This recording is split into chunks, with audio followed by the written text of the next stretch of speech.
Hello, I'm SWAROOP rule number 69, and this is A Division Group 12. Today we are going to explain about the DMA transfer. Today we are going to learn about introduction to DMA transfer, types of DMA transfer, DMA controller operation, advantages of DMA transfer, limitation of DMA transfer, and the conclusion. Direct memory access or DMA is a process in which the data is transferred from one device to another without the intervention of the CPU. This technique is used to increase the speed and efficiency of a data transfer between devices.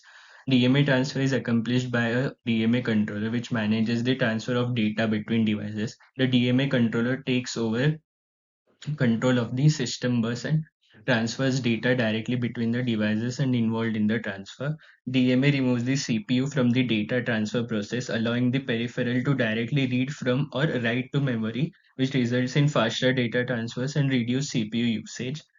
DMA transfer can be initiated by the peripheral or the CPU. DMA controller manages the transfer, controlling the flow of the data between the peripheral and memory and freeing up the CPU to perform other tasks.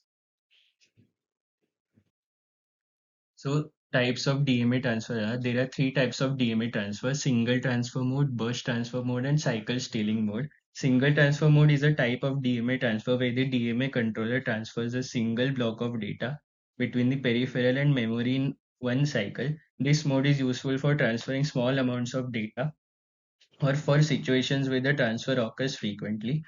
In this mode, the DMA controller initiates a data transfer request to the peripheral, waits for the transfer to complete, and then signals the CPU that the data transfer is finished. The second type is burst transfer mode. It is a type of a DMA transfer where the DMA controller transfers multiple blocks of data between the peripheral and memory in burst or burst cycle. It is useful for transferring large amounts of data quickly and efficiently. It is commonly used in applications where there is a need of high-speed data acquisition, multimedia applications, and network applications. The third mode is cycle stealing mode, is a type of DMA transfer where the DMA controller takes control of the system bus during a DMA transfer and temporarily halts CPU access to memory. In cycle stealing mode, the DMA controller transfer data between the peripheral and memory during idle cycles of the CPU. The DMA controller and CPU share access to the system bus, with the DMA controller taking priority during the DMA transfer. The DMA controller waits for a bus idle cycle, takes control of the bus, transfers data between the peripheral and the memory, and then releases the control of the bus back to the CPU. Each type of DMA transfer has its own advantages and disadvantages depending on the specific requirements of data transfer operation. DMA controller operations. The DMA controller operates in four main stages: initialization, address generation, data transfer, and interrupt. During initialization, the DMA controller sets up the parameters for the data transfer operations such as the source and destination addresses and the transfer mode. During address generation, DMA controller generates memory address for the data transfer operations. During data transfer, the DMA controller transfers the data between devices involved in transfer. Finally, during interrupt, the DMA controller signals CPU that data transfer operation is completed. The DMA controller can be programmed to operate in different modes depending on specific requirements of data transfer operations. For example, the DMA controller can be programmed to perform a one-time transfer or continuous transfer, depending on the nature of the data being transferred. DMA controller is a hardware unit that allows input-output devices to access memory directly without the permission of the processor. Here, we will discuss the working of DMA controller. Below, we have the diagram of DMA controller that explains its working. Whenever an input-output device wants to transfer the data to or from memory, it sends the DMA request to the DMA controller. DMA controller accepts this DRQ and asks the CPU to hold for a few clock cycles by sending it to hold request. CPU receives the hold request from DMA controller and relinquishes the bus and sends the hold acknowledgement to DMA controller. After receiving the hold acknowledgement, DMA controller acknowledges input-output device and the data transfer can be performed, and DMA controller takes the charge of the system bus and transfers the data to or from memory. When the data transfer is accomplished, the DMA raises an interrupt to let know the processor that the task of data transfer is finished, and the processor can take control over the bus again and start processing where it has left. Now, the DMA controller can be a separate unit that is shared by various input-output devices, or it can also be a part of the input-output device interface. After exploring the working of DMA controller, let us discuss the block diagram of the DMA controller. Here is a block diagram of the DMA controller. Whenever a processor is requested to read or write a block of data that transfer a block of data, it instructs the DMA controller by sending the following information. This information is whether the data has to be read from memory or the data has to be written to the memory. It passes this information via read or write control lines, that is between the processor and DMA control logic unit. The processor also provides the starting address for the data block in the memory, from where the data block in memory has to be read or where the data block has to be written in memory. DMA controller stores this in its address register. It is also called the starting address register. The processor also sends the word count, that is, how many words are to be read or written. It stores this information in the data count or the word count register. The most important is the address of input output device that wants to read or write data.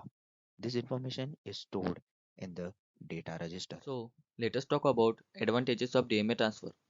DMA transfer offers several advantages over other methods of data transfer. DMA transfer is particularly useful in applications where large amounts of data need to be transferred quickly and efficiently, such as in video editing or scientific research. It transfers the data without involving the processor, so the read-write task gets speed up. It reduces the workload of the processor. First, it reduces the load on the CPU, allowing it to focus on other tasks while data transfer is taking place. Second, it increases the speed and efficiency of data transfer, since the DMA controller can transfer data much faster than the CPU. Third, it allows for simultaneous data transfer between multiple devices, further increasing the speed and efficiency of data transfer. Hello, my name is ATHARVA DESHMUKH and my roll number is 67, and I will tell you the limitations of DMA transfer. Despite its advantages, DMA transfer also has some limitations.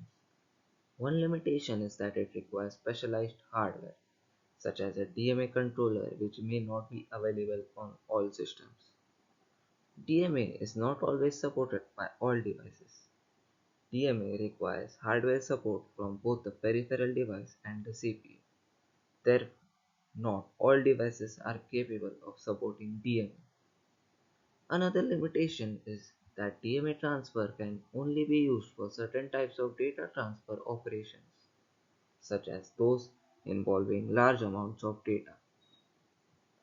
Another limitation of DMA transfer is that DMA transfer can be complex to implement and may require significant programming expertise. DMA requires complex hardware and software configurations, which can be challenging to set up and maintain. DMA requires careful programming, and DMA transfers are managed through software drivers, which must be carefully written to avoid errors and conflicts.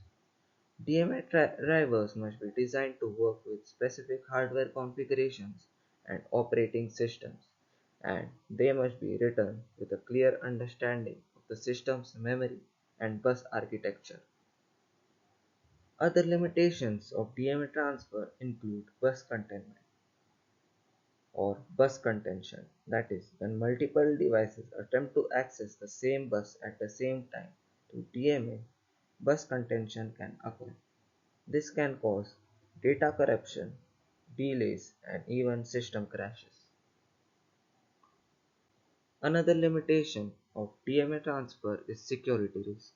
Since DMA allows peripheral devices to directly access system memory, it can be potential security risk. Malicious software could use DMA to access protected data regions and cause damage to the system. Another limitation is limited memory access. DMA controllers have a limited range of memory access, which can be a disadvantage when working with systems that require large amounts of data transfer. Also, DMA transfer requires a DMA controller to carry out operation, hence the cost of the system increases. Despite these limitations, DMA transfer remains an important technique for improving the speed and efficiency of the data transfer in many applications. So now the conclusion. DMA transfer is a powerful technique for improving the speed and efficiency of data transfer between devices by reducing the load on the CPU and allowing for simultaneous data transfer between multiple devices. DMA transfer can greatly improve the performance of many applications. While DMA transfer has some limitations, including the need for specialized hardware and programming expertise, it remains an important technique for improving data transfer performance in many applications. So overall, DMA is a powerful tool for improving system performance, but it must be used judiciously and with care to avoid potential issues and ensure optimal results. So that's it about DMA from Group 12. We hope that this video was informative and helped you learn something new. Thanks for watching.